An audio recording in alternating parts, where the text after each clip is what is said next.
L'histoire du Crystal Pepsi commence en 1992, au moment où les ventes de soda sont en baisse aux États-Unis. Pepsi cherche alors à se relancer avec le lancement du Crystal Pepsi, un soda goût cola totalement transparent qui se veut comme l'avenir de la marque. As the total beverage company, we know the right product may mean new products. So we've decided it's time to make one thing perfectly clear. It's Crystal Pepsi, and the time is now. La phase commerciale de test est un succès et en 1993, le cristal envahit les rayons des supermarchés américains.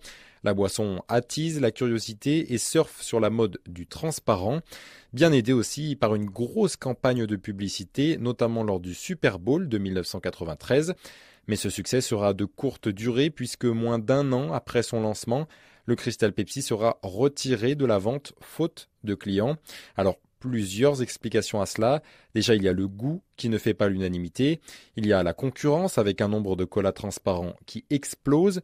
Et puis, il y a l'ingénieuse opération sabotage menée par la Coca-Cola Company. Pour faire couler le nouveau bébé de Pepsi, le concurrent Coca lance aussi sa boisson transparente sous la marque Tab Clear. Selon Bernard Cova, enseignant-chercheur en marketing à la Cage Business School de Marseille, la guerre commerciale entre les deux groupes explique en partie cet échec. La stratégie de diversification de Pepsi-Cola, c'est un grand classique de la guerre entre Coca-Cola et Pepsi-Cola.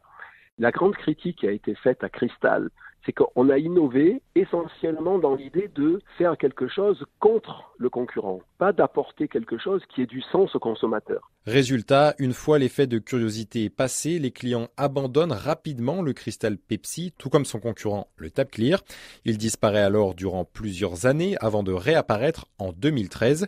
Tout est parti d'une vidéo publiée par un célèbre youtubeur américain dans laquelle il goûte un Crystal Pepsi de 1992 avant de vomir. La scène fait le buzz et les internautes réclament le retour de la boisson avec une pétition et le hashtag Bring Back My Crystal Pepsi.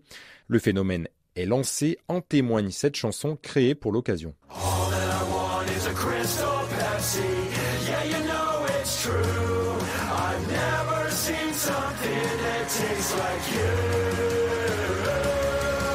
Pepsi décide finalement de relancer sa boisson en édition limitée en 2016. Depuis, la marque organise régulièrement des concours sur ses réseaux sociaux pour faire gagner quelques bouteilles de Crystal Pepsi.